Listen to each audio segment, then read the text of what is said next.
AIUDF দলৰ পৰা কংগ্ৰেছ দললৈ কিছু সংখ্যক লোক যোগদান কৰাৰ কাৰণে ইচ্ছা প্ৰকাশ কৰাৰ কাৰণে আজি আমি ইয়াত এটা যোগদান অনুষ্ঠান পাতিছিলোঁ টাপাটাৰী আৰু সিজন গ্ৰাম ব্লক কংগ্ৰেছৰ উদ্যোগত। আৰু আজি আমাৰ মোটামুটি 50 গৰাকীমান ব্যক্তি মানে মেৰেশ্বৰ পিৰাধৰা আৰু নছত্ৰ আৰু ডুমুৰগুৰি সন্তোষপুৰ ডুমুৰগুৰিৰ পৰা যোগদান কৰিলে। AIUDF মোটামুটি প্ৰায় শেষ পৰ্যায়তে আহিছে। তাৰমানে আমি পৰ্যায়ক্ৰমে প্ৰতিটো মানে মণ্ডলত মানে জিপিত আমি যোগদান কাৰ্যসূচী কৰি আছো।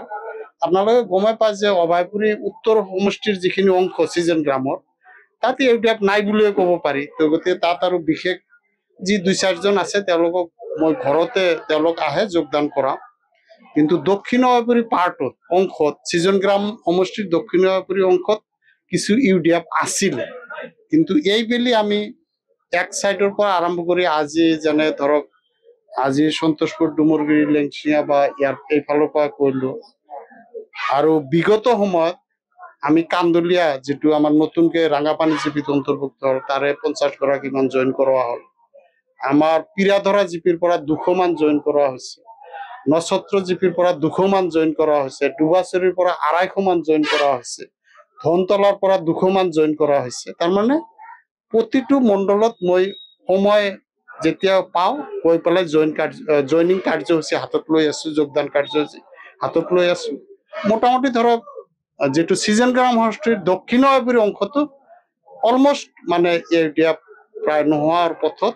আৰু মানুহখিনি এটাই কথা তেওঁলোক যে যদি আমি অগপ বিজেপিৰ শাসন যদি অসমৰ পৰা উৎখাত কৰিব লাগে তেনেহ'লে AIUDF দি সম্ভৱ নহয়। সেইকাৰণে তেওঁলোকে যেহেতু কংগ্ৰেছ দলহে একমাত্ৰ দল যি AGP আৰু AIUDFৰ বিকল্প হ'ব পাৰে, সেইকাৰণে মানুহখিনি স্বেচ্ছাই আমাৰ দলত যোগদান কৰি আছে আৰু আমি তেওঁলোকক স্বাগতম জনাই আছো আৰু একেলগে কাম কৰাৰ কাৰণে সংকল্পবদ্ধ হৈ আছে। উপনিৰ্বাচনত আমি মোটামুটি ধৰক বঙাইগাঁও জিকি আছো, বিহালী জিকি আছো, চামগুৰি জিকি আছো। মই 3টাত গৈছিলো, 3টাৰ বিষয়ে ক'ব পাৰো আৰু সেইখিনি আমাৰ মানে সহজ হৈ আছে জিকাৰ কাৰণে। বঙাইগাঁৱত অগপ দলটোতো মোটামুটি ডিষ্ট্ৰিক্ট কমিটিয়ে কওক, আঞ্চলিক সমিতিয়ে কওক, সকলোখিনি পদত্যাগ কৰিলে। ফণীভূষণ ডাঙৰীয়াৰ মানে ইলেকশ্যন কেম্পেইন কৰাৰ কাৰণে সংগী বিচাৰি নাপালে। এই হিচাপত আমি আশা কৰি আছো যে মানে বঙাইগাঁও চিটটো আমি দখল কৰিব পাৰিম। বিহালীত আকৌ আমাৰ প্ৰাৰ্থীগৰাকী খুবেই সবল প্ৰাৰ্থী, সামাজিক কাম কৰাৰ ক্ষেত্ৰত তেখেত খুবেই আগ্ৰহী ব্যক্তি। মানুহৰ লগত বিপদ আপদ কওক বা যিকোনো কোভিডৰ সময়তে কওক সকলো সময়তে এটা উল্লেখযোগ্য ভূমিকা গ্ৰহণ কৰা ব্যক্তি। আৰু বিজেপিৰ যিগৰাকী প্ৰাৰ্থী তেখেত সমষ্টিৰ বাহিৰৰ, সেইকাৰণে আমাৰ জয়ন্ত বৰা ডাঙৰীয়া ইহালীৰ যিগৰাকী প্ৰাৰ্থী জিকাটো নিশ্চিত হৈছে। আৰু আমাৰ চামগুৰিত আমি জিকিমে, সেইকাৰণে বিজেপিয়ে ইমান গণ্ডগোল কৰি আছে যে তেওঁলোক নোৱাৰা হৈ গৈছে, তেওঁলোকৰ সমৰ্থন নাই বুলি এতিয়া ইলেকশ্যনটো বিঘ্নিত কৰিব বিচাৰিছে। সেইকাৰণে প্ৰতিদিনে দেখা পাইছে যে বিজেপিৰ যিসকল নতুনকে যিসকল লোক অন্তৰ্ভুক্ত হৈছে, কিছুমান দুষ্কৃতিকাৰীও আছে তাৰ মাজত, তেওঁলোকে গণ্ডগোল কৰি আছে। সেইকাৰণে চামগুৰিও জিকিম। মই এই 3টা সমষ্টিতে গৈছিলো, এই 3টাৰ বিষয়ে মই ক'ব পাৰিম। বাকী কেইটা মই অনুমান নকৰো, এনে খবৰ পোৱা মতে ধলাইতো আমাৰ যথেষ্ট ভাল শুনা পাইছো।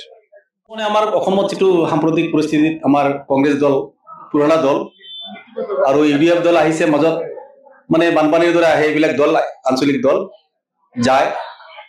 মই বিগত বহুদিন বঙাইগাঁও জিলাৰ UDF দলৰ সভাপতি পদত অধিষ্ঠিত হৈ কাম কৰিছিলো।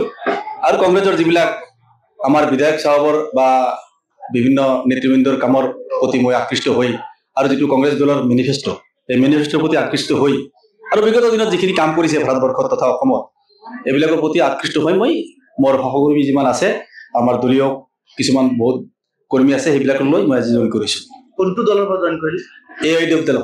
আপুনি AIUDFৰ কোনো পদত আছিল নেকি? বঙাইগাঁও জিলা কমিটিৰ উপসভাপতি। আজি কিমানজন মানুহ আজি কংগ্ৰেছ দলত যোগদান কৰিলে?